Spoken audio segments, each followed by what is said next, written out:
Have you ever wanted to live in a community designed by Disney? Well, you can. We'll discuss everything you need to know in today's episode.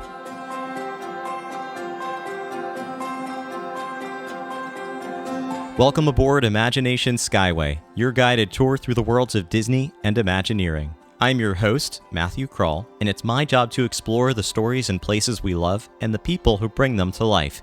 In today's episode, we're going to discuss Cotino, the first Storyliving by Disney community. Nestled in the Coachella Valley near Palm Springs, California, Cotino is a real community designed by Disney Imagineers, a place where you can live, work, and play, and a place that has more connections to Walt Disney than you might realize. As you fasten your seatbelt, I encourage you to take out your mobile devices and search for Imagination Skyway on your favorite social media app. Better yet, if you're looking for ad-free episodes, bonus content, or the ability to comment directly on the podcast, head to patreon.com/imaginationskyway, where you can sign up for a free account or a premium subscription. And if this episode leaves you yearning for a trip to Disney or any other destination, reach out to our partners and sponsors at KMV Travel, voted the top travel agency in Orlando in 2025 in Orlando Magazine's annual Best of ORL. To get started, visit kmvtravel.com/skyway. As we begin our journey, please remain seated, keep your hands and arms inside the podcast at all times, and enjoy your journey aboard Imagination Skyway.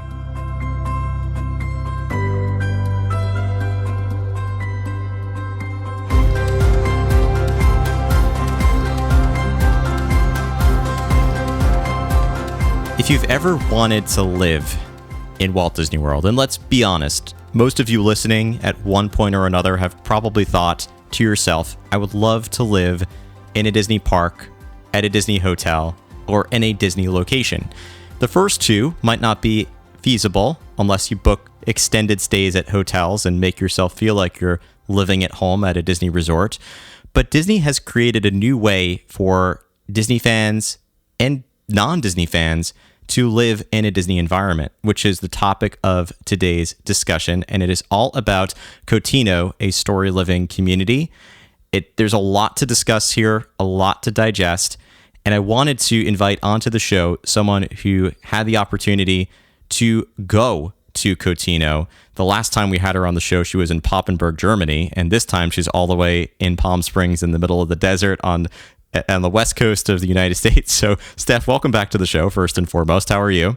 I'm great. Thank you so much for having me. It's always fun to be here. Yeah, thanks for being on the show. Thanks for talking about your travels to all these exciting places. Again, you were in Papenburg last time we spoke, or had just gotten back from Papenburg. So we talked about your experience seeing the Disney Destiny set sail from Papenburg and make its way over to Fort Lauderdale. Over to Port Canaveral. And then Fort Lauderdale. Yeah, it went by way either way over to the Floridian coast.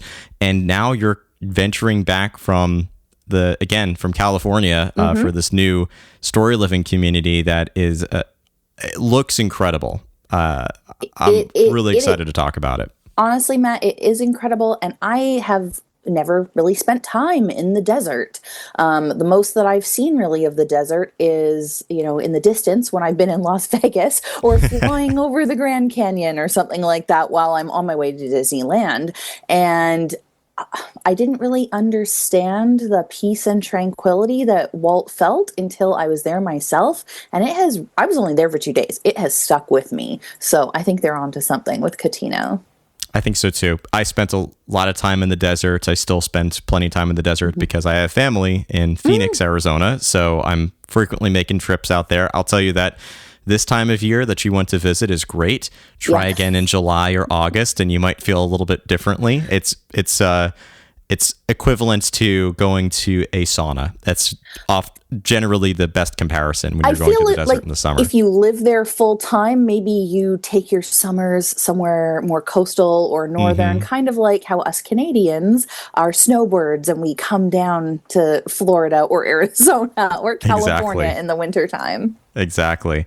Well, we'll talk all about making this a potential home for a lot of people. But first, I want to start with some really interesting rapid fire questions that I think I've asked one of them before, but the other two, I don't think I've ever asked these questions. And they're always geared towards the topic at hand. So this all has to do with sort of living in a Disney-like environment. So my first question, which might be the hardest because there's so much to choose from, but if you could live in any home from a Disney movie, which I would also categorize as including Pixar, Marvel, Star Wars, anything under the Disney umbrella, which Disney home would you choose to live in? I know there's an obvious one for Cotino, but there is an obvious one for Cotino. Wow, that, the very first thing that popped into my head, honestly, was like the sleep where Princess Aurora lives with the fairies in Sleeping Beauty. I love that like cottagey architectural style. And I know that, I could have picked a Beast's Palace, but I guess that is where my heart is, just living in the wood with the fairies. I love that. The simplicity of being in the middle of the woods, of having that tranquility. We're talking a lot about tranquility here. Yeah. I had a little time to think about my answer. And actually, if I were doing this rapid fire, the first thing that popped into my head was actually Casita, because of the way that the home would actually help me with chores and with everything else that comes with the home. I mean, if the fairies are living with me, they're helping with the cake baking and the brooming and exactly the sweeping, I guess. Yeah. But the answer that I put above that, because there is also an entity that could help me in this home, is Tony Stark's Malibu home. That was what, after I thought Sleeping Beauty, I was like, I should have said Tony Stark. Yeah. Having Jarvis there, having that gorgeous modern design of that home overlooking the Pacific Ocean, and being so close to Disneyland, just being able to drive down to Disneyland whenever I want. We named our car Jarvis. All his little features. I love it. I name my cars too, and actually, this is, now we're geeking out about cars. If anyone else has named their cars after Disney names, I've been driving a Jeep Cherokee for the last, how many years now? This car's going on 10 years, actually. I've had it for 10 years. But it came out, I bought it in December of 2014, and it was a 2015 Jeep Cherokee, and I named it Olaf because it's a white car, and it was around the time that Frozen came out. I'm thinking, like, what's a character, the Disney character that could go into the snow, that keeps me warm and comfortable? That would be Olaf. So we've got Jarvis and Olaf as our cars. Anyway, well, that was a fun tangent. Let's go to my two other questions. The second one I have asked before. If you could live, but maybe not to you, Steph. If you could live in any Disney park, which one would you choose? Ooh, that's really hard. And I'm torn between Animal Kingdom and Epcot because you know me, I love world travel. So Epcot, you get that little taste of that, but I love the animals too so much. That's hard. I guess if I have to pick one, I guess I'll pick Animal Kingdom. I guess more of that tranquility and like that nature balance with the life. I love that. And I'm often tossed between those two, and I generally gravitate towards Epcot because of it's always the park I walk into and I feel like I'm at home. And there is definitely a very deeply rooted subconscious connection that I have because it's the first Disney park I ever went to. I was 4 months old. So I feel like there's something happening in my brain that's connecting back to that feeling I had when I was 4 months old that I just don't consciously remember. But I'm going to give an interesting answer today, which I've never given before, which is actually Disneyland. And I'm feeling these West Coast vibes. I think if I can make it home in Walt's apartments or an equivalent, because I don't want to touch Walt's apartment, but something similar to that, a vista overlooking Main Street, USA, and have the themed lands of Disneyland at my disposal, that would be wonderful. That would be wonderful. And my last question is also a tricky one, I think. And this one is not entirely impossible to produce. We love our Disney scents. So what Disney scent would you most want your home to smell like? Or if you already have it, because I know Disney fans have their Disney candles and Disney scents, if there is one that you already have in your home.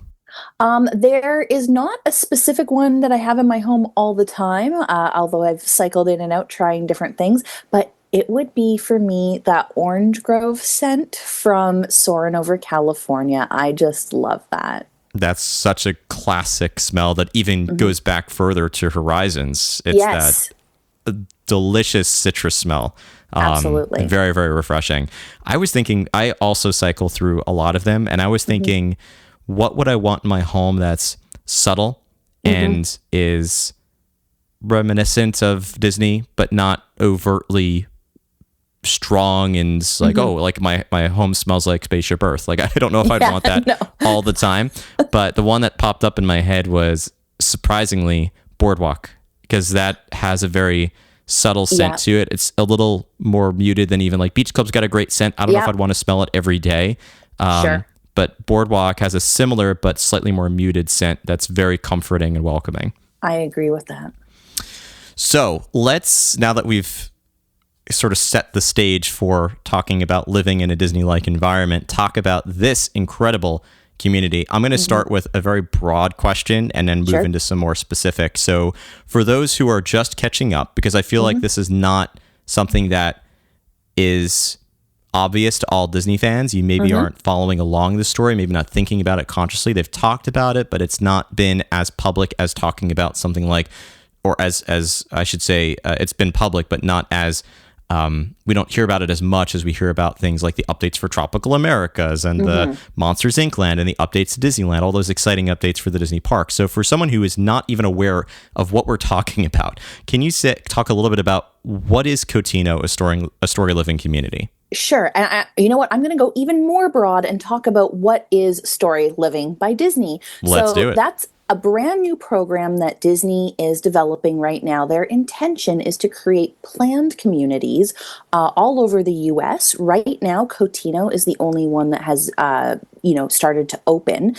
They are also in the middle of planning their next community, which is going to be called Asteria in North Carolina. And the concept art for that is completely night and day from Cotino, because what they're trying to do with these planned communities, I think when people first hear about this, they think that it's retirement communities, and certainly retirees are welcome. And there will be like specific 55 plus neighborhoods that are a little bit more geared to people in that demographic. But these are meant for anybody, any age, multi-generational families, younger families, older retiree couples, you name it, you belong at Cotino if that is where you want to be, or Story Living. So Asteria is going to be very themed. It's kind of in that research triangle area, so it's going to be more academic and about learning and exploring, whereas Cotino is really about a creative oasis in the desert. So those are the Imagineering angles on these planned communities.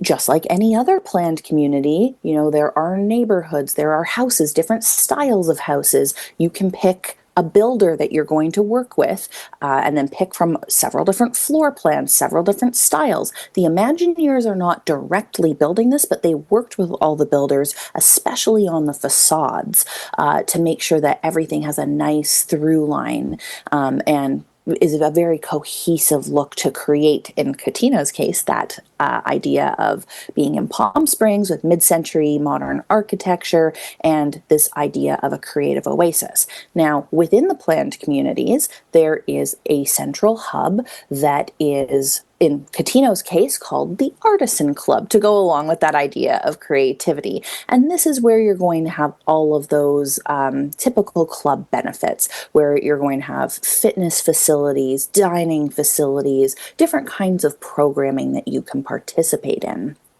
At Cotino, that is an added cost on top of your home.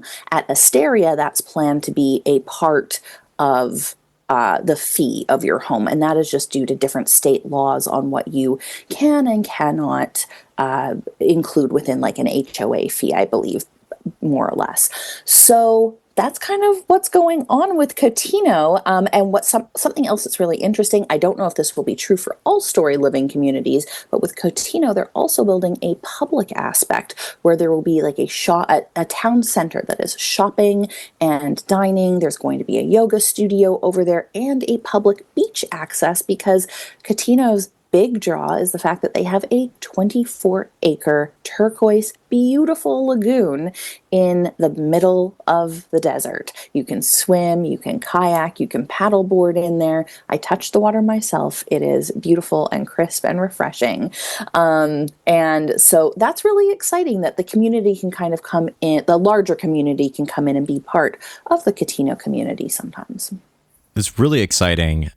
I'm wondering if this really hasn't come up much in the research I've done, but this is not Disney's first attempt at building a community.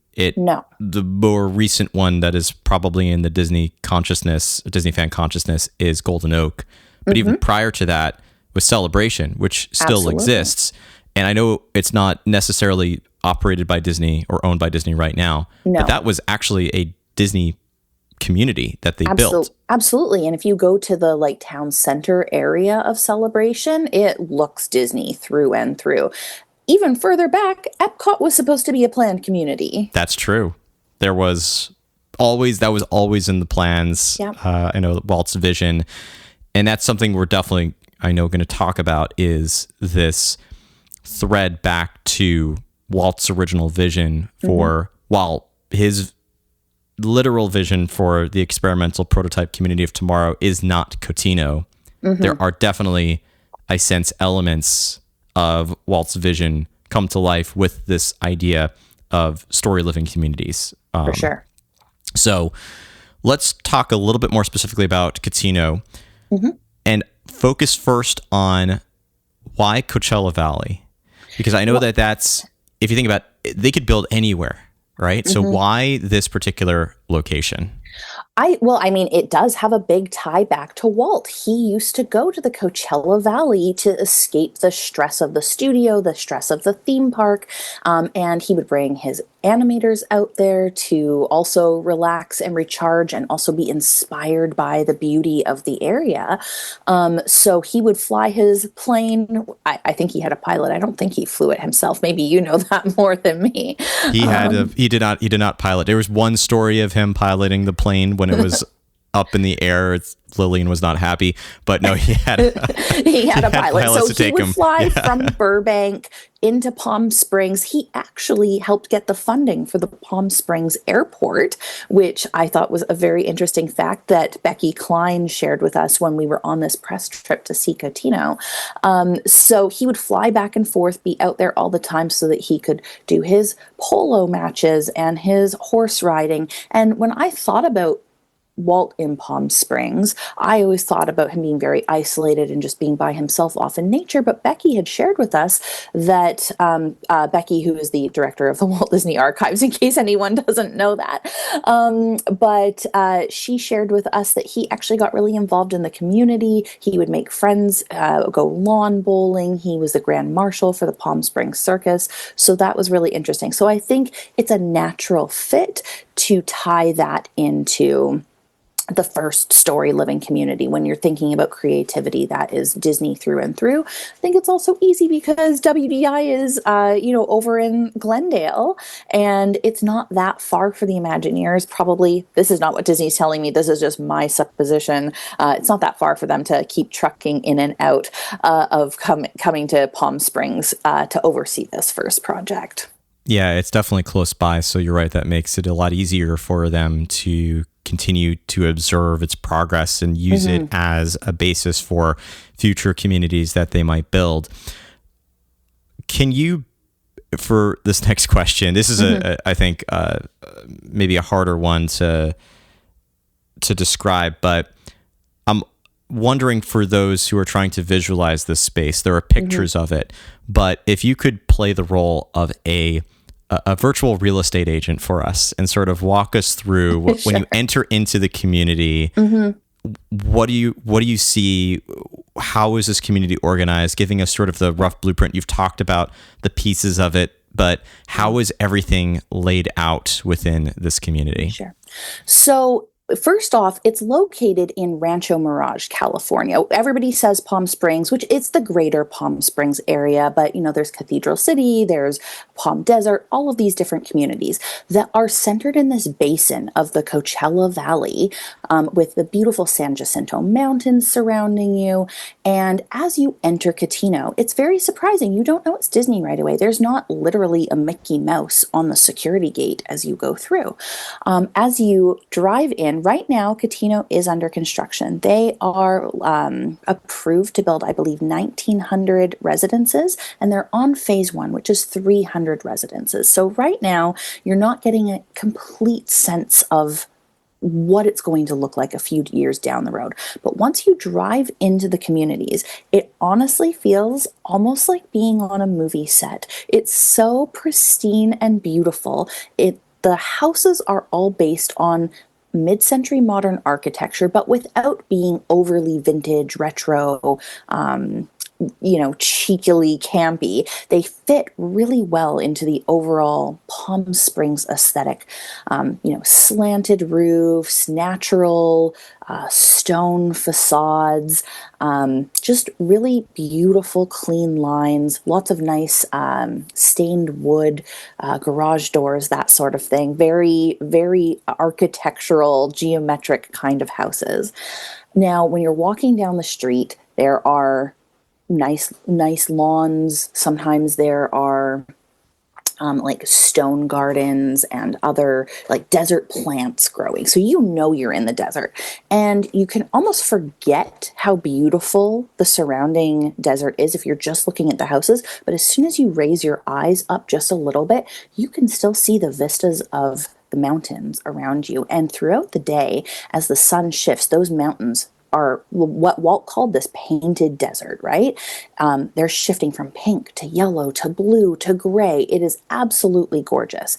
And we actually had the chance to tour several of the houses that are the show houses that the model homes that people can go see. So we did a progressive dinner through 3 of these different homes, and each one was decorated in a completely different way, but all cohesive. They were cousins of each other. So we saw a 2-bedroom rancher style home that was more for like a couple to live in. We saw a beautiful home that I believe had 4 bedrooms, 5 bedrooms, 6 bedrooms. Some of the bedrooms were themed as offices, so it kind of depends on how you're actually going to use that home. But there was even an in-law suite over the garage. Some of the houses had specialty garages that are not just for cars, but also for your golf carts, because that's a huge part of living in the Palm Springs area, is having a golf cart to drive around instead of your car to get around your planned community within that area. And I actually saw this driving through the greater area, people literally in golf carts on the street, which I have never seen in my life before. I know that many people who live in planned communities have seen that, but it's totally new to me. And Disney had, of course, some themed golf carts, and I'm sure people who move in will have those things. The houses are not Disney per se. They are Imagineered. So if you, like you, Matt, myself, all of your listeners, when you walk into an Imagineered environment, you're like, all these details are pitch perfect. I feel like I'm transported somewhere else. Someone who's maybe not familiar with Imagineering, who's not a big Disney fan, they'll just be like, what a beautiful house. I would love to live here. But each of these homes did not have Mickey statues or Mickey themed pools or anything. Although I talked to some of the builders and they said, inside we'll do whatever you want. You want a Mickey themed pool? We'll put that in for you. We'll make it 3 circles, which is pretty cool. Indoor outdoor living is huge in this specific area in the Coachella Valley. And that is something Caroline Boone, who is with Walt Disney Imagineering, she really talked about how they wanted to make Cotino the epitome of indoor outdoor living. And all 3 of the homes that we saw really embrace that. We walked in the front door. We were immediately in a great room or a kitchen, depending on the home. And then that opened up into a massive, beautiful outdoor space. Each of these homes had pools, jacuzzis, outdoor kitchens, or like elaborate outdoor kitchens, or more simple barbecue areas. One of them had a bocce ball court. It was absolutely amazing. Huge, long tables that you could have beautiful outdoor dinners in, and massive, I don't know if to call them windows or doors, but massive, I guess, glass doors that would open up the space. So if it was too hot in the summer or there was a desert storm that came through, you could close them. But really, it was an absolute extension of the home that felt really natural. Inside the homes that we saw, they had furniture and everything, so they had been staged, but with modern amenities, with a little bit of that hint of nostalgia, that mid-century style. A lot of muted oranges, different taupe based earth tones, beautiful metallic details, little pops of color here and there. And in talking to the builders and the designers, they're really trying to play on that nostalgia, but give it a fresh, modern life. So it's not like you've actually stepped back into the 50s and the 60s and you're, in maybe tiny fridges and uncomfortable furniture. It's all very plush. The homes feel immediately lived in once you fill them with art and furniture. And it was really fascinating to have that kind of experience of being a dinner guest in all of these homes instead of just touring them with a realtor.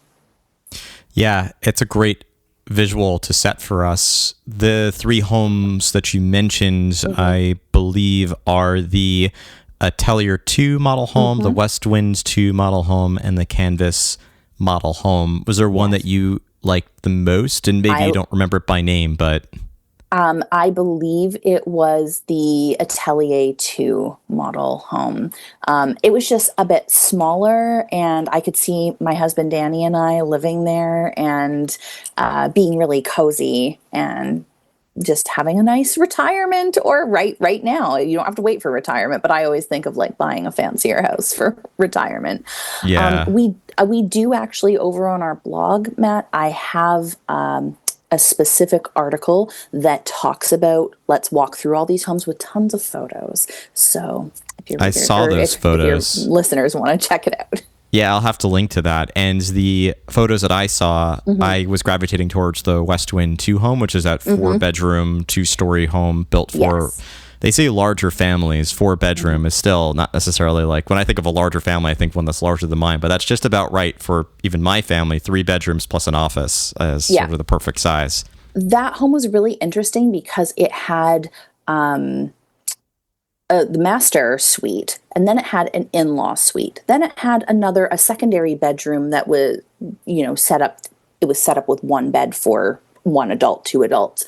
But the kids' bedroom was set up with like a quadruple bunk bed situation. So that would be a very large family if you had 4 kids. Yeah, you could always squeeze more kids into the same bedroom. It's not something that not necessarily every kid needs their own bedroom. So, but it seems like it's just the perfect size home for a larger family. And I was just going to say, in that home, each of the bedrooms had their own private patio outside too. That's very nice. Yeah. So everybody can get that indoor-outdoor connection. Did they share anything else about the design philosophy of Cotino?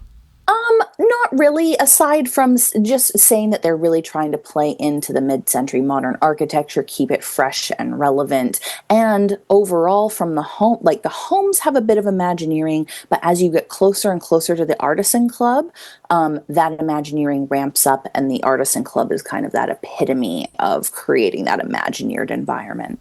That is very interesting. You're going to feel a little more like you're living in just a standard residential neighborhood, I suppose, when you're a little farther from there. But as you get closer to that community hub, you get that stronger Disney vibe. It was very interesting because there were really not a lot of Disney touches in the kids' bedrooms that they had staged. They had some stuffed animals and things like that. But I suspect once more residents are actually moving in and decorating on their own, not only Disney fans can buy there, but I think primarily Disney fans will buy there. And I'm sure the homes will feel a lot more Disney because everyone's going to bring their artworks, their tchotchkes, all of that, kind of fill those homes with their own Disney memories. Yeah. Now, in what ways did the Artisan Club feel a little more Disney than some of the other spaces? So it was still fairly subtle. There are some hidden Mickeys and things like that. But just like when you go from... let's think about Animal Kingdom Lodge. It is very highly Imagineered. You feel like you've been transported. But then when you go to Animal Kingdom, it's much more whimsical, right? You feel like you might be in a fancy hotel somewhere in Africa when you're at Animal Kingdom Lodge, but then you are in Pandora. You are literally in Nepal when you are on a safari when you're in the park. So I would liken it to that kind of feeling. So at the Artisan Club, they actually have themed each area to a different type of creativity. So the beach bar is called Plot Twist, and it's themed to the written word.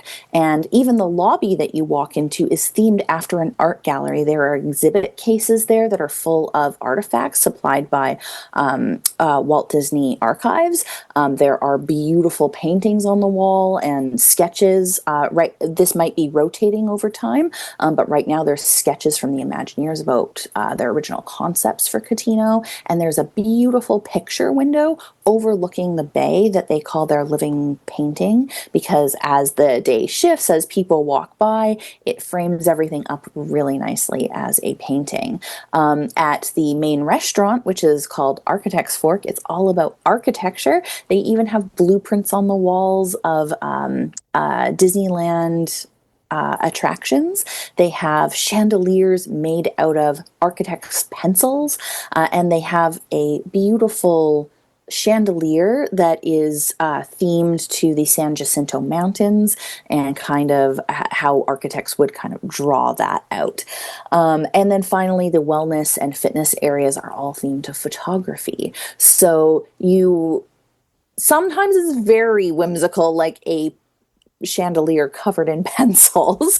Sometimes it's a little bit more subtle, like when you're at Plot Twist, if you happen to look up above the bar, there is a lighting element, but that lighting element is actually pages from books like Alice in Wonderland or 20,000 Leagues Under the Sea that have been marked up with like inspirational passages and circles and margin notes by the Imagineers, that are things that they think that people that might remind people of the desert, or that they might want to read while they're having a drink. So that is how we get that more Disney feel, Disney vibes. I think a lot of the Disney is going to come in with the programming that's offered. That makes a lot of sense. Now, I think the most Disney thing that is there is probably the Parr House, and I think it's probably the one aspect of this community that most Disney fans have seen if they've heard of this community, because it is truly bringing that home from The Incredibles 2 into the real world. So absolutely. Now my understanding is that no one can just buy the Parr House, that it's an event space, which I like. It is an event space, and you can only rent it if you are, is rent it the right term? You can only book it if you are a member of the Artisan Club. So first, you have to live in the Cotino community. You have to have a home there. And then you have to have paid your membership dues to become a part of the Artisan Club. And then you have the ability to book the Parr House for whatever event you want. Maybe a board meeting, maybe a party, maybe a wedding. Just a casual Saturday, I guess, if you really, really want and have the money to spend. But the really interesting thing about this is it is an event space, but it is also a home. It is not just the shell of the beautiful house from Incredibles 2. Inside, there is a kitchen. There is a boardroom. There is that's fully kitted out with everything that you would need if you were having a meeting. There is a hidden art studio behind a painting. So, you always think about people moving a bookcase and then there being a hidden room. Here you actually slide a beautiful painting across the wall, and there's a cozy little art studio that you could go do your painting or whatever your art is in. There is the living room, the great room area, but upstairs is all bedrooms. There is a master suite also on the main floor. Upstairs is all bedrooms, so you could actually spend the night there. If you were having maybe a retirement party and all of your closest family and friends were coming in, there would be, I think there's 6 bedrooms. There would be space for a lot of people to spend the night there, which would be pretty incredible, no pun intended. Yeah, very, very true. I imagine it must have been very surreal to actually walk into that space, especially after seeing the movie. It was, and it's very interesting. We talked to a couple of the Imagineers, Caleb Wilde and Lorenzo Salazar, and they talked about the challenges of, when you're animating something, you can draw whatever you want. And building it, they had to take practicalities into consideration. But walking in, you weren't like, "Oh, this isn't quite right." It looked beautiful. It is a little bit more fresh and modern. It is a little bit more muted than in the movie. There are still like that Incredibles orangey red color, but it's muted down to something that is actually more modern and livable than quite as cartoony as in the movie. The bedrooms are all done to the character themes, but they're very subtle. You might not even know. There were a few media who were on the tour with me, and I immediately knew which bedroom was which, but they were all like, "Wait, is this Violet or is this Edna? Is this Dash?" And there are subtle themes. Like in the Edna bedroom, the wallpaper, all the wallpapers, all the finishings here are custom. So the wallpaper has these little like mid-century modern atomic starbursts almost, but they mimic her hair shape, and there were fashion portraits on the walls, so you kind of put two and two together and you figure it out. It's very classily done. There's rock work inside, because in the movie that their house is built into like a big rock face, so there is rock work that they've brought in. It looks very natural, but it doesn't feel cartoonish. It feels very lived in and warm and real. I love that it is intended for the real world, that it is not a direct copy of the film. It's something I would not think of. I would think you would just copy and paste it, but knowing that a film is going to be more vibrant, it's going to have a stronger personality than what we're used to in the real world, because it is designed for the screen and to tell the story in a more dramatic way, that you wouldn't want that same character appearing in an event space or especially in your home. You wouldn't want that same feeling. The Imagineers shared that when they talked with Pixar and when they were developing Incredibles 2, a lot of the Pixar animators came out to the area and they did all these tours of these beautiful mid-century modern homes. And then Imagineering went back and did those same tours, and also worked with Pixar, of course, but they went back and did those same tours. So they were kind of starting from the same research perspective and driving towards a similar end result, but they had different ways of getting there. That's great. I love that they teamed up with Pixar and tried to bring that to life in the most authentic way possible. Let's talk a little bit about logistics. So,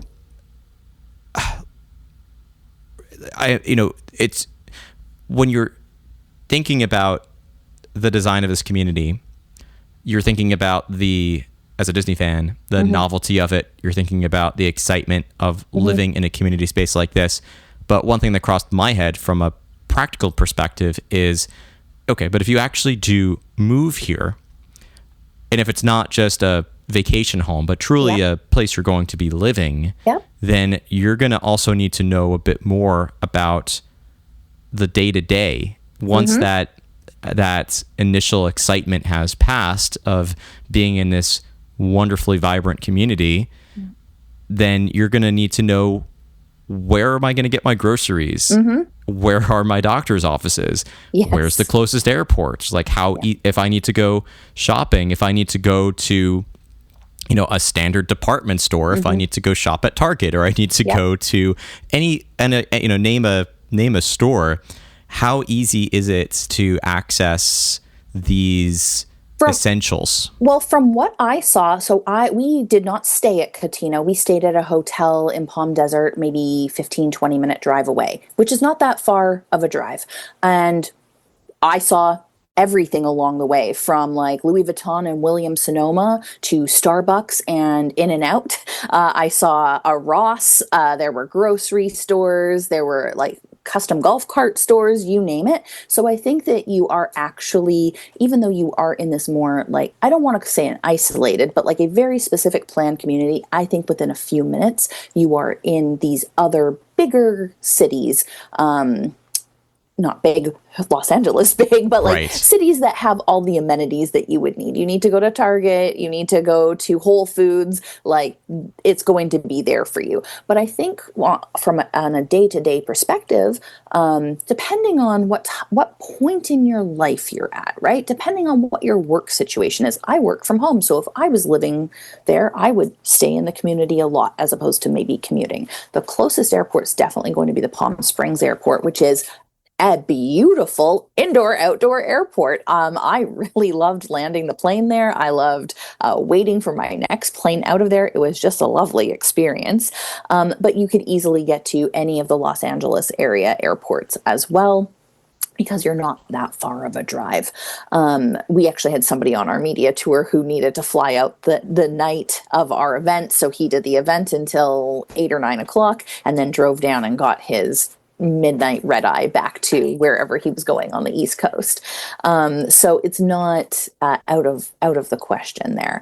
I think that if you were retired or maybe not commuting to work, your day to day of living there is wanting to take advantage of those amenities. Like, I think the idea is you'd get up in the morning, you'd maybe go for a kayak or a paddle on the lagoon, go have breakfast at Architect's Fork, maybe go take in a plein air painting class or an Encanto cardio dance class, something like that. They're going to have so many activities and amenities, whether it's wellness, fitness, educational, entertainment-based programming. And then, of course, there's just the fact that you could lay on the beach in the middle of the desert, read your book, have a coffee, talking to the restaurateurs who are going to be running Architect's Fork. They're anticipating that community members will be in that restaurant 3, 4, 5 times a week.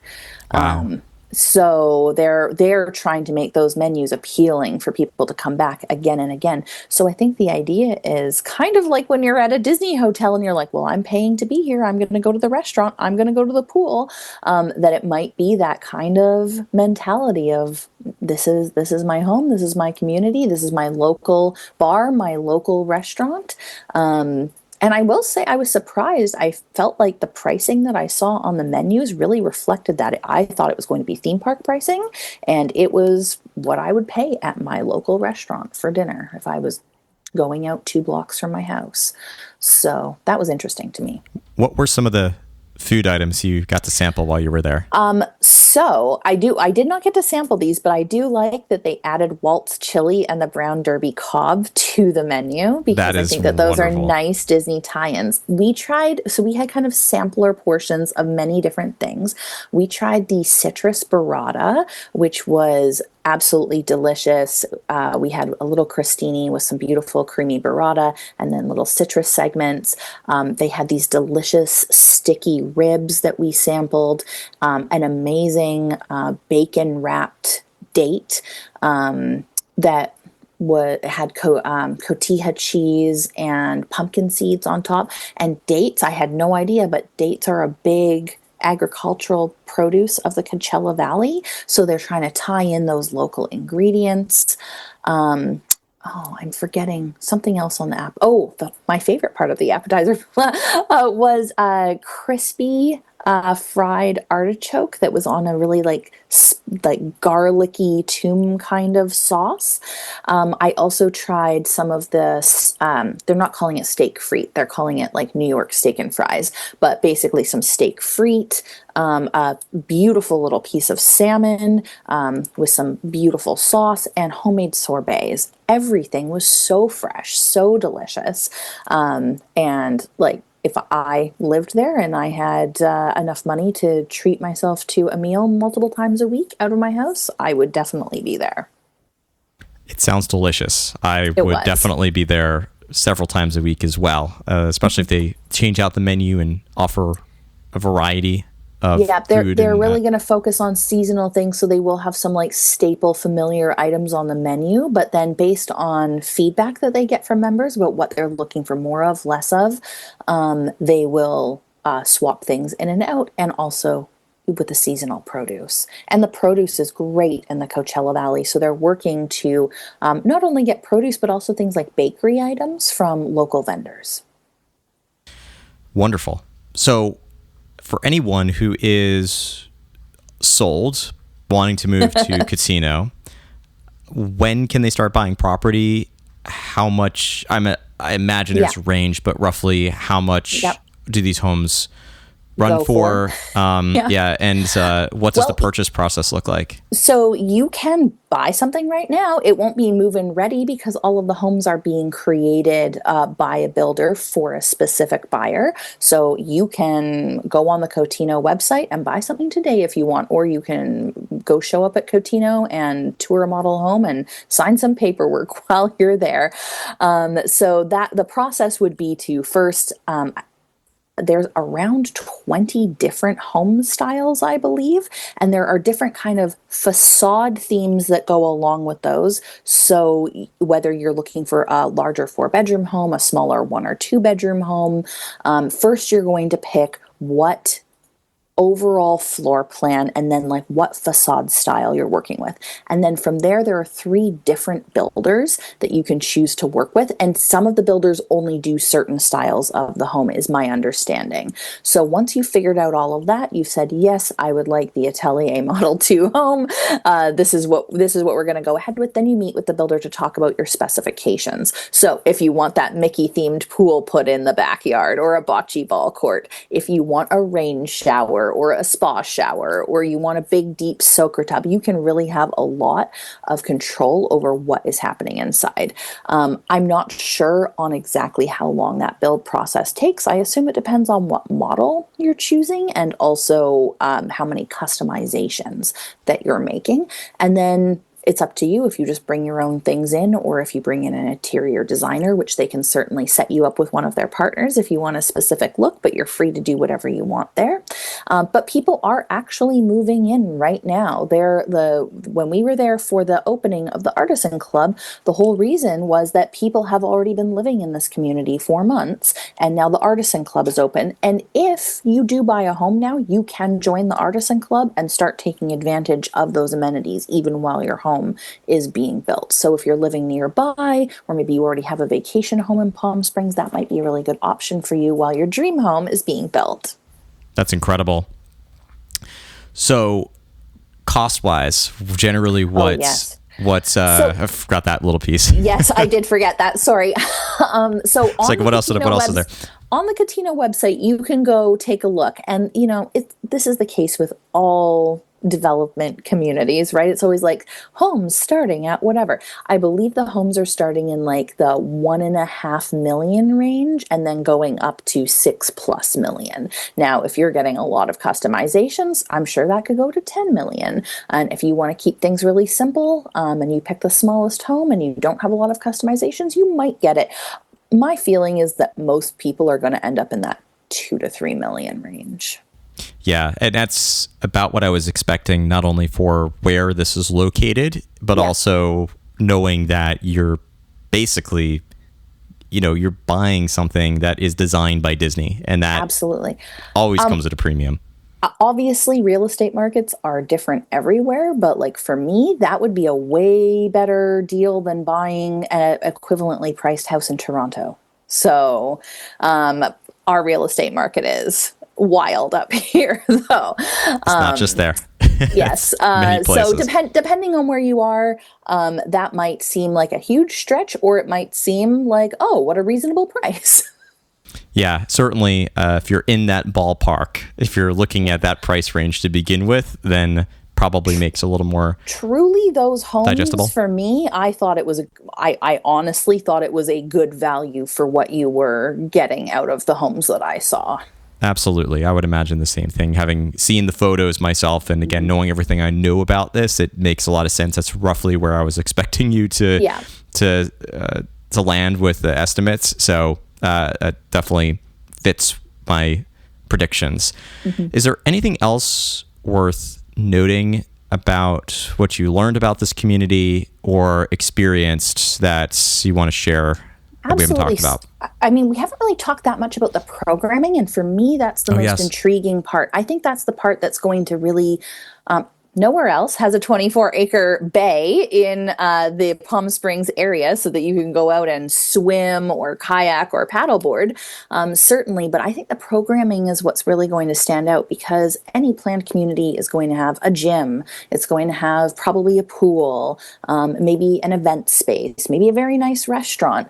But the programming is a really nice mix, in my opinion, of Disney things and non-Disney things. So you will be able to go do different fitness classes that are just normal fitness classes, but then they're going to have things like a Moana breathwork class or an Encanto cardio dance class. I actually got to do the Encanto cardio dance class, and it was so much fun. It's kind of like a Zumba style class, all to Encanto music, and it was really, really fun. They're going to do a Stitch themed paddleboard yoga, so where you do yoga on the paddleboard in the lagoon. And I think that that is very interesting. They're also going to have all sorts of different education and enrichment classes that you can take. So this could be anything from like painting, or they even talked about doing plein air painting. But sometimes a Disney illustrator will come in and teach you more about painting.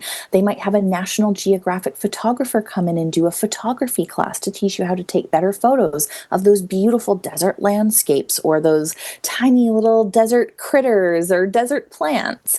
So I think that that's a big Disney difference. Walt Disney Archives is partnering a lot with them, so you can expect them to come in and maybe do lectures. One of my favorite parts of D23 is going to those archives lectures and learning about different things. So if they're going to bring in similar offerings to Cotino, that would be a massive selling point for me as a Disney fan. And they're going to actually do some excursions off-site that only Disney can arrange. So I'm assuming when Walt's plane is finished being restored at the Palm Springs airport, there might be something there. Becky talked about bringing people down to maybe the studio lot in Burbank with Walt Disney Archives to show them around, show them some secret things. So those are things that you cannot get living in any of the other planned communities in the Palm Springs area. That is so true. And I think you're right about Walt's plane, and I forgot that connection to that location when we saw Walt's plane at D23 in 2022. Yeah. I can't believe it was that long ago. I know. Just knowing that it was going to be going to Palm Springs, so much time has passed. I forgot about that, but I think you're onto something with that connection to Disney history. It's like you're going to see where Walt would have parked his plane, visiting this part of the country.